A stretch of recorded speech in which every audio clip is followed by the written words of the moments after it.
Merci Laurent. Depuis le début de ce conflit, nous essayons de vous donner le maximum de clés pour comprendre les tenants et les aboutissants de cette guerre en plein cœur de l'Europe. Avec Jean-Michel Carpentier, nous revenons à présent sur quelques grands points d'histoire qui éclairent cette crise unique depuis la Deuxième Guerre mondiale. Ils sont plus de 600 000. 600 000 Kosovars albanais chassés ces derniers jours loin de chez eux, pour un total depuis 1991 de plus de 2 millions de personnes déplacées en dehors du territoire rêvé par les partisans d'une grande Serbie. Car depuis plus de 100 ans, la Serbie n'a cessé de changer de frontières, comme le montrent ses différentes cartes.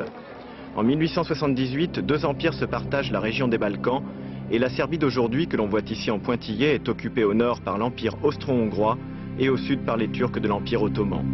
En 1885 apparaît la première Serbie moderne, à cheval sur les deux empires, et qui parvient en 1913 à s'étendre au Kosovo lors des guerres balkaniques juste avant la Première Guerre mondiale. En 1942, les nazis la réduisent pendant la Seconde Guerre mondiale, puis en 1945, elle s'agrandit de nouveau à la Libération et trouve encore de nouvelles frontières en 1995 avec les accords de Dayton.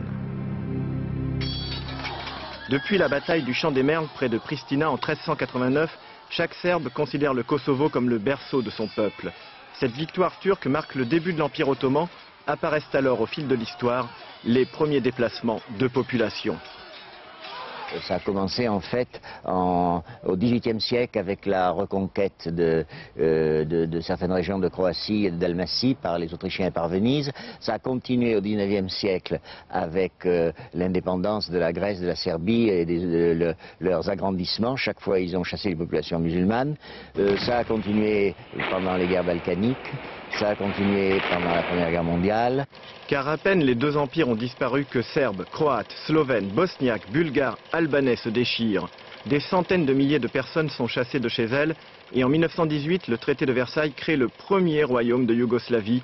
Mais les tensions nationalistes persistent sur fond de montée du fascisme. Et évidemment, les tentatives d'épuration ethnique menées par exemple par les Oustachis contre les Serbes en Croatie et en Bosnie pendant la Deuxième Guerre mondiale. Cette fois, ce sont les Oustachis croates, alliés des nazis, qui s'en prennent aux Serbes. 700 000 victimes, Serbes, mais aussi des Juifs et des Tziganes, disparaissent dans les camps de concentration ou s'exilent. À la libération, la Yougoslavie de Tito étouffera les vieilles rancunes pendant 35 ans.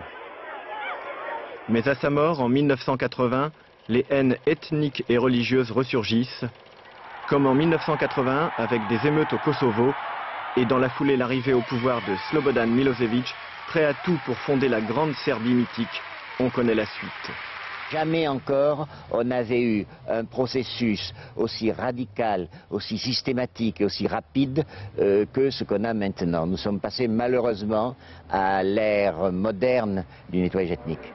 Autant de massacres et de réfugiés, autant de haine pour l'avenir et d'esprit de revanche entre partisans de la Grande Serbie et combattants de la Grande Albanie.